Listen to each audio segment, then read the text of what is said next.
யசோதரையின் பார்வை சித்தார்த்தர் மீது பதிந்தது. பிறகு அகலவே இல்லை. சாந்தம் தவழும் முகம், மிகவும் எளிமையான தோற்றம், வசீகரம். மாலையை சித்தார்த்தருக்கு அணிவித்துவிட்டு புன்னகையுடன் வெளியேறினார் யசோதரை. தண்டபாணியின் முகம் மாறியது. இவரா?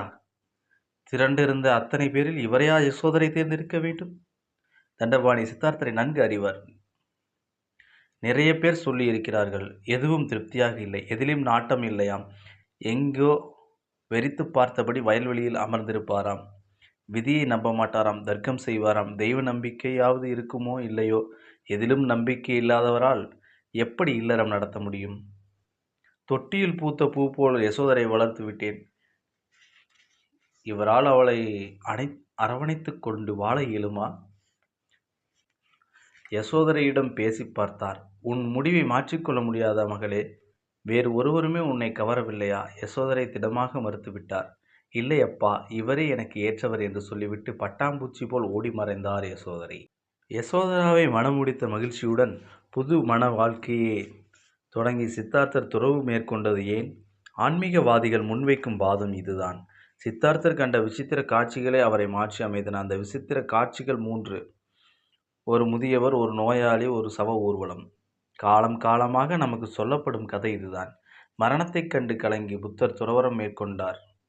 அதற்கு உதவியவர்கள் தேவர்கள். காடு மலை எல்லாம் சுற்றி அலைந்த சித்தார்த்தர் இறுதியில் போதி மரத்தில் அமர்ந்ததும் ஞானம் மின்னல் கீற்று போல் அவர் மனதில் உருவானது. யோசித்துப் பாருங்கள். 29 வயதான சித்தார்த்தர் அதற்கு முன் முதியவர் எவரையும் சந்தித்ததே இல்லையா?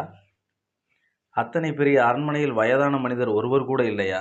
சரி, எல்லோரும் இளைஞர்கள்தான் என்றே வைத்துக்கொள்வோம். சித்தார்த்தர் மனம் முடித்த யசோதரின் தந்தை, அவர் குடும்பத்தினர் ஒருவர் கூட முதியவர் இல்லையா? அவர்களை விடுங்கள். சுத்தோதனார் கூட ஒரு இளைஞர்தானோ? சுத்தோதனாரின் அமைச்சரவையில் இடம்பெற்ற அத்தனை பேரும் வயது குறைந்தவர்களா? அரண்மனையை தாண்டி சித்தார்த்தர் காலடி எடுத்து வைத்ததே கிடையாதா? அவருக்கு நண்பர்களே கிடையாதா? ஊர் உலகத்தை அறியாதவரா அவர்? பாதையில் நடந்து போகும்போது ஒரு முதியவரையும் அவர் பார்த்ததில்லையா? நம்பக்கூடியதாகவா இருக்கிறது இந்த வாதம்? முதியவரை விடுங்கள். நோயாளிகள், நகரத்தில் உள்ள அத்தனை பேரும் திடகாத்திரமானவர்களா? அரண்மனையில் உள்ள அனைவரும் ஆரோக்கியமானவர்களா? அனைவருக்கும் ஒரு சிறு உபத்திரவம் வந்தது கிடையாதா? தலைவலி, பல்வலி கூட வந்தது இல்லையா? நோய் என்றால் என்ன என்றே சித்தார்த்தர் அறிந்திருக்கவில்லை என்று சொல்வதை எப்படி ஏற்க முடியும்?